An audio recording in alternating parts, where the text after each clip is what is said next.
High YouTube, এখন আমি আপনাদের সাথে শেয়ার করব কিভাবে ইন্টারনেট এক্সপ্লোরে কোনো কিছু প্রাইভেটলি ব্রাউজ করবেন। সাপোজ দেখা যায় যে অনেক সময় আমরা পাবলিক কম্পিউটারে ইন্টারনেট ইউজ করে থাকি এবং হয়তো বা কোনো ধরনের হিস্ট্রি থেকে যায়। সো ইন প্রাইভেট ব্রাউজিংয়ের মাধ্যমে আপনি সম্পূর্ণ প্রোটেক্টেড থাকবেন সেই ক্ষেত্রে।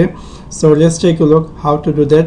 সাপোজ যখন আপনি ইন্টারনেট এক্সপ্লোরটি ওপেন করবেন, ওপেন করার পর সিম্পলি আপনি টুলসে ক্লিক করবেন।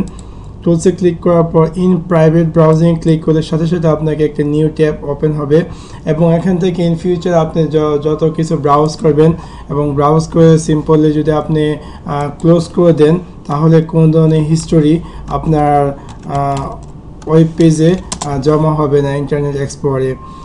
এবং আপনি চাইলে এই প্রাইভেট মোডটি কিবোর্ড দিয়ে শর্টকাটলি ওপেন করতে পারেন, যেমন Ctrl+Shift+P চাপলে ডাইরেক্টলি আপনার এই প্রাইভেট মোড ট্যাব ওপেন হবে এবং এখান থেকে আপনি কাঙ্ক্ষিত যে কোনো কিছু ব্রাউজ করতে পারবেন। So that's it, thanks for watching my video, like and subscribe.